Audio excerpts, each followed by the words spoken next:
گرمیوں کی چھٹیاں ہوئیں تو علی کی موج لگ گئی۔ سارا دن ٹی وی پر کارٹون دیکھتا رہتا تھا۔ اس روز ابو گھر آئے تو کہنے لگے، علی بیٹا کیوں نہ اس بار چھٹیوں میں تمہارے چچا جان کے گاؤں چلیں؟ علی یہ سن کر بہت خوش ہوا۔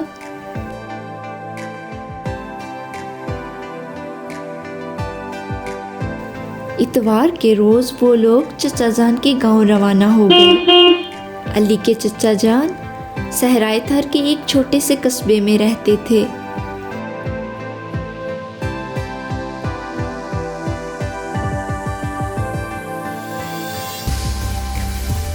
چچا جان کا بیٹا احمد علی کا ہم عمر تھا۔ سب ایک دوسرے سے مل کر بہت خوش ہوئے۔ ایک رات کالے بادل آئے اور خوب بارش برسی۔ صحرا میں بارشیں بہت کم ہوتی ہیں، اس لیے لوگ بارش ہونے پر خوشیاں مناتے ہیں۔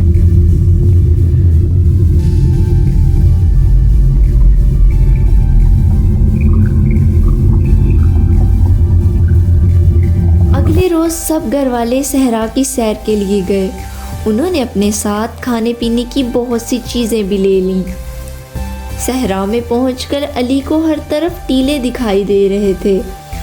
علی نے صحرا میں اونٹ بھی دیکھے۔ اچانک علی چلایا، وہ دیکھو سرخ رنگ کا کیڑا! علی کو ریت پر چھوٹا سا نرم و نازک سرخ رنگ کا کیڑا دکھائی دیا۔ یہ مخمل کے خوبصورت کپڑے کی طرح تھا۔ چچا جان نے بتایا، اس کیڑے کو اردو میں بیر بوٹی اور انگلش میں لیڈی برڈ کہتے ہیں۔ علی کو یہ چھوٹا مخملی کیڑا بہت پسند آیا تھا۔ اس کا جی چاہا اسے اپنے ساتھ لے جائے اور اپنے سب دوستوں کو دکھائے، لیکن چچا جان نے کہا، بیٹا کسی جاندار کو بلا وجہ قید میں رکھنا بہت بری بات ہے۔ واپسی پر اچھل کود کرتے علی نے چپکے سے مخملی کیڑے کو ایک ڈبیا میں ڈال لیا اور چھپا کر اپنے ساتھ گھر لے گیا۔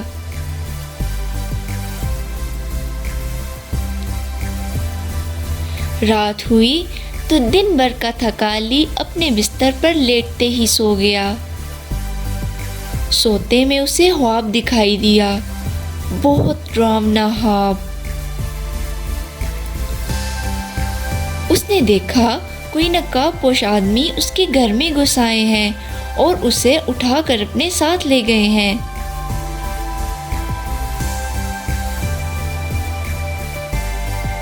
انہوں نے اسے ایک پنجرے میں قید کر دیا ہے اور وہ رو رو کر کہہ رہا ہے کہ اسے گھر جانے دو، لیکن کوئی بھی اس کی بات نہیں سن رہا۔ ابو جان مجھے یہاں سے نکالیں۔ روتے روتے علی کی آنکھ کھل گئی۔ علی نے خدا کا ڈھیر سارا شکر ادا کیا کہ وہ اپنے گھر پر ہی ہے اور کسی نے اسے قید نہیں کیا۔ اب اسے آزادی اور قید کا فرق سمجھ آ گیا تھا۔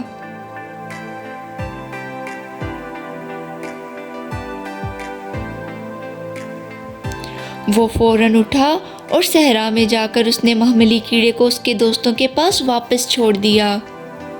اس نے اپنے آپ سے وعدہ کیا کہ وہ اب کوئی ایسا کام نہیں کرے گا جس کی وجہ سے کسی جاندار کو تکلیف ہو۔